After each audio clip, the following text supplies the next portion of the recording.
Assalamualaikum warahmatullahi wabarakatuh. Selamat pagi adik-adik, selamat bertemu kembali. Dan kali ini kayak biasanya kita juga akan sedikit mengulas mengenai fenomena-fenomena yang ada di sekitar kita yang bisa diangkat untuk penelitian. Nah, fenomena apa itu? Nah, gini adik-adik, sekarang ini kan tahun ajaran baru yang identik dengan penerimaan murid baru, kegiatan MPLS maupun kegiatan-kegiatan pengenalan sekolah yang lain. Jadi biasanya di sekolah-sekolah itu kan ramai sekali kalau tahun ajaran baru begitu. Tapi ternyata tidak semuanya demikian. Kenapa begitu? Karena ternyata di antara sekolah-sekolah itu banyak sekolah yang kekurangan murid baru, bahkan juga ada yang sama sekali itu tidak mendapatkan murid baru. Kita tahu dari mana? Data itu sebenarnya tersedia di sekitar kita. Hanya saja untuk mempermudah kita browsing di mesin pencari. Nah, ini biasanya kan kita pakai Google. Coba kita browsing. Nah, dengan kata kunci sekolah dasar kekurangan murid baru. Nah, kita kenapa kok sekolah dasar? Karena umumnya yang apa itu istilahnya, yang diekspos di media-media itu banyak kan memang sekolah dasar yang kekurangan murid. Ternyata banyak sekolah dasar, khususnya sekolah negeri loh ya ini, yang banyak diekspos itu masih kekurangan murid, bahkan sama sekali tidak mendapatkan murid baru. Oke, nah berdasarkan berita-berita ini, untuk alinea lebih lanjut, alinea selanjutnya maksudnya, itu kita tampilkan, kita cari fakta. Faktanya bentuknya apa? Coba kayak gini, Bapak tampilkan. Ini Bapak dapat datanya dari BPS masing-masing provinsi di Pulau Jawa. Kenapa kok di Pulau Jawa? Karena rata-rata itu memang di Pulau Jawa yang menyatakan kekurangan murid baru itu. Nah, di Pulau Jawa itu kan ada 5 provinsi: Jawa Timur, Jawa Tengah, Jawa Barat, Daerah Istimewa Yogyakarta, Banten, dan DKI Jakarta. Ini data Bapak browsing dari masing-masing BPS provinsi.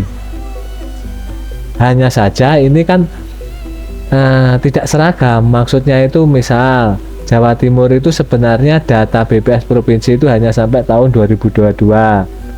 Untuk Jawa Tengah sampai 2023. Untuk Banten itu 2021 sampai 2024 ada. Nah, untuk menyeragamkan ini, makanya Bapak itu browsing juga di BPS Pusat. Dari BPS Pusat itu kita kutip data-data mengenai jumlah sekolah, ini maksudnya sekolah dasar, dan jumlah murid. Nah, ini yang Bapak yang warnanya beda ini loh, warna beda coklat ini sumber dari BPS Pusat. Sebenarnya kalau Bapak sih lebih cocok untuk yang BPS provinsi, karena itu kan daerahnya sendiri. Karena update terakhir itu berbeda, makanya Bapak tampilkan juga yang dari pusat. Selama data itu kelihatannya nyambung, tidak timpang, kemungkinan ya masih berarti benar atau bisa dipercaya begitu. Secara keseluruhan kecenderungannya itu perolehan jumlah siswa untuk SDN negeri itu menurun mulai data tahun 2021 sampai 2024. Untuk lebih jelasnya, adik-adik kan bisa cek sendiri di sini. Jadi nanti alinea di sini itu memaparkan temuan-temuan dari tabel ini. Berdasarkan data ini, terus kita identifikasi apakah kecenderungan sekolah dasar negeri itu menurun jumlah murid barunya, apa itu disebabkan karena penurunan usia sekolah untuk sekolah dasar.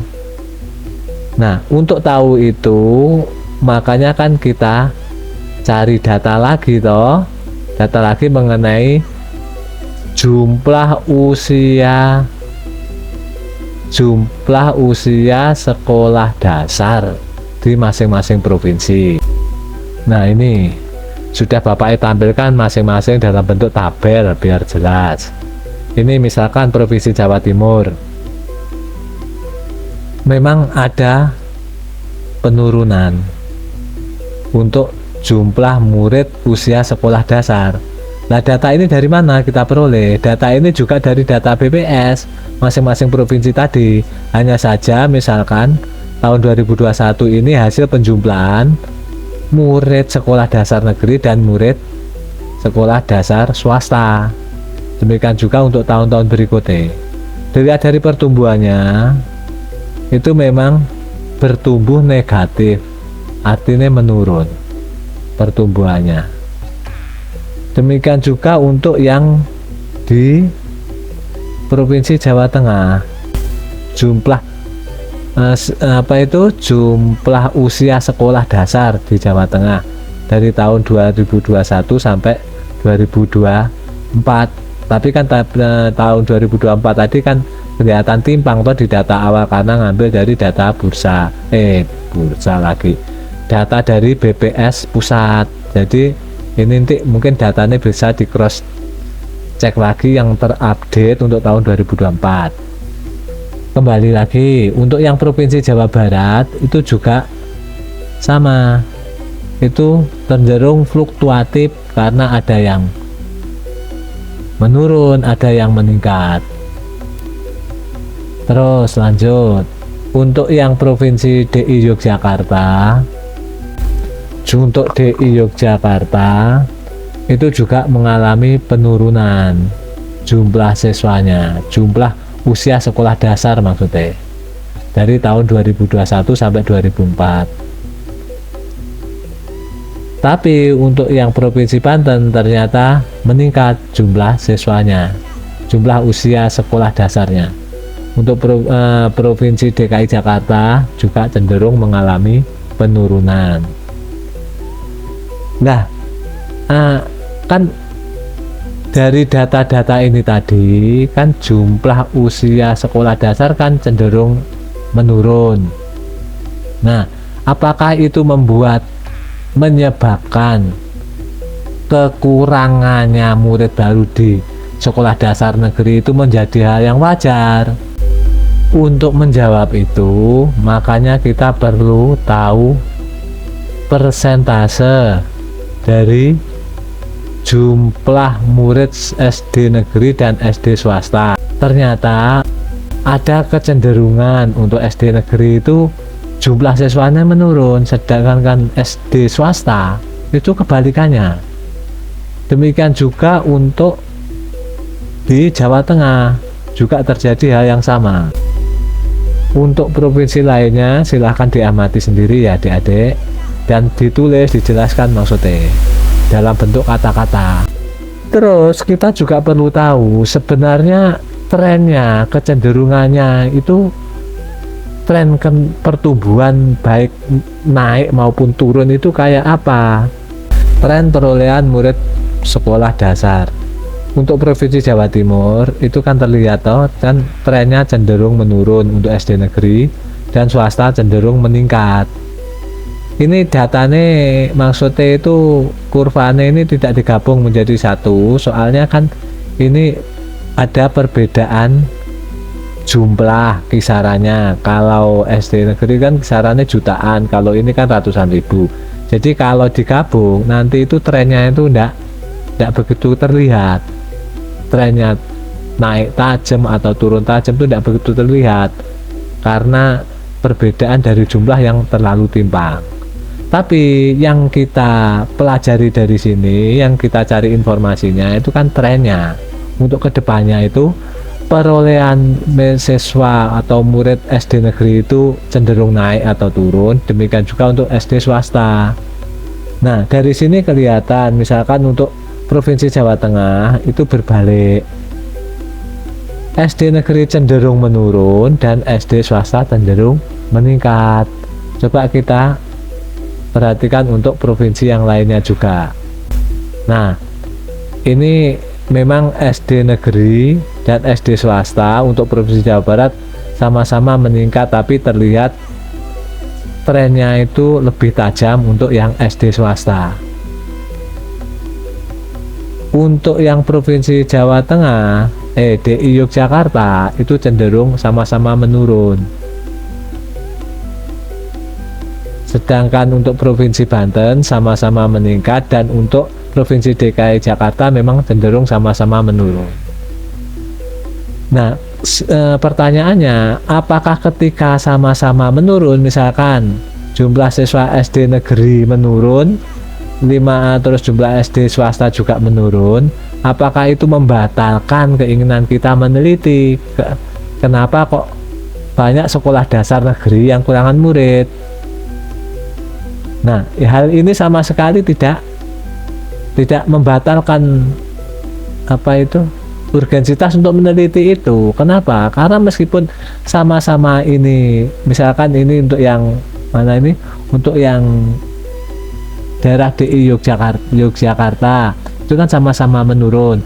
Ini belum tentu kalau tidak ada ketimpangan penerimaan masing-masing murid sekolah dasar. Sangat mungkin ada sekolah SDN negeri yang banyak diminati masyarakat dan mendapatkan murid yang banyak. Tapi sebaliknya juga dimungkinkan ada SDN yang kekurangan murid atau bahkan tidak memiliki murid sama sekali.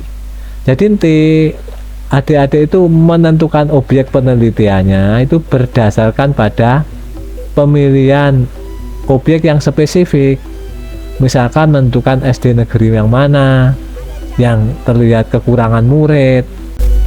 Maksudnya itu meskipun sama-sama turun atau sama-sama naik kayak yang di Provinsi Jawa Barat, itu tidak dengan serta-merta memastikan bahwa tidak ada sekolah yang kekurangan murid kalau sama-sama naik begini. Karena sangat mungkin di antara sekolah dasar itu kan saling bersaing. Jadi ada yang mendapatkan murid berlebih, bahkan bisa overload, juga ada yang sangat kekurangan, bahkan tidak mendapatkan murid. Nah, begitu ya adik-adik. Kalau adik-adik tertarik meneliti mengenai sektor industri pendidikan ini dengan latar belakang fenomena banyak sekolah-sekolah dasar khususnya negeri yang kekurangan murid, bahkan tidak mendapatkan murid sama sekali, itu adik-adik rangkai semua yang Bapak jelaskan tadi mulai awal sampai yang terakhir tadi.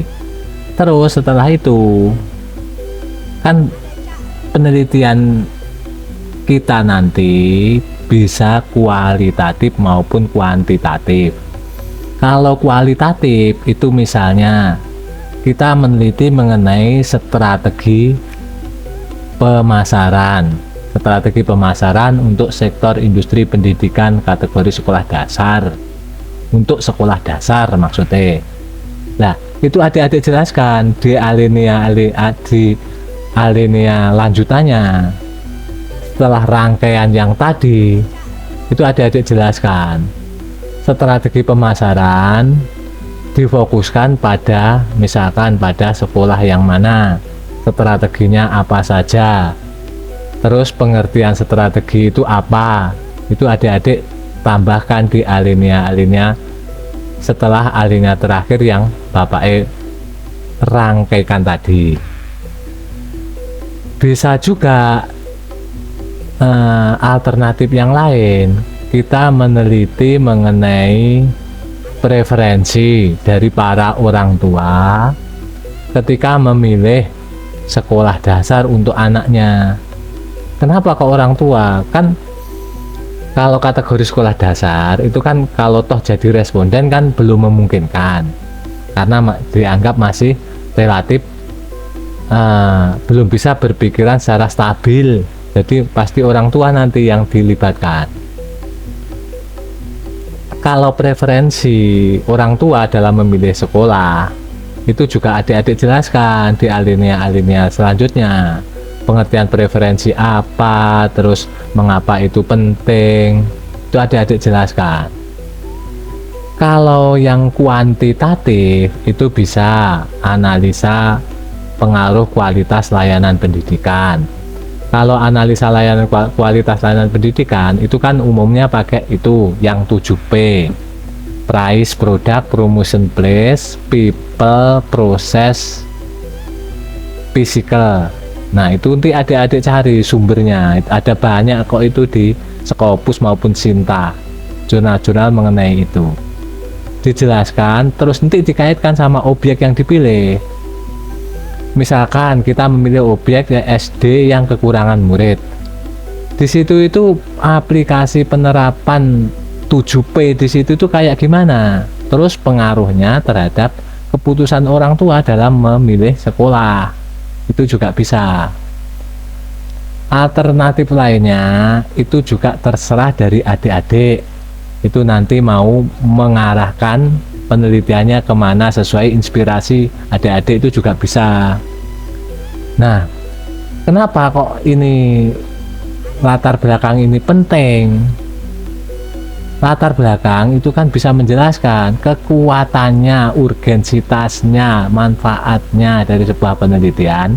Itu diketahui dari latar belakang. Kalau latar belakangnya kuat, ada data-data yang real dan data-data itu cukup beralasan untuk diangkat, itu nanti kemungkinan untuk mengulang katakanlah penelitian itu sangat kecil. Kan biasanya kan ada itu yang kalau sudah bab 1, 2, 3 ada seminar proposal sempro itu kalau datanya arah penelitiannya itu tidak kuat, itu sangat mungkin ngulang. Tapi kalau di latar belakang itu sudah kuat, itu kemungkinan itu lebih kecil, untuk mengulang itu lebih kecil maksudnya. Nah, nanti semua yang Bapak cantumkan data-data tadi itu kan ada sumbernya semua. Jadi nanti Bapak tampilkan di link deskripsi. Jadi adik-adik bisa cek di situ. Nah, begitu ya adik-adik sementara untuk yang kali ini, dan kali lainnya nanti akan dibahas hal-hal terbaru apa yang lagi. Jadi nanti silahkan cek di channel ini. Terima kasih ya untuk semuanya. Salam damai dan sejahtera. Dan wassalamualaikum warahmatullahi wabarakatuh.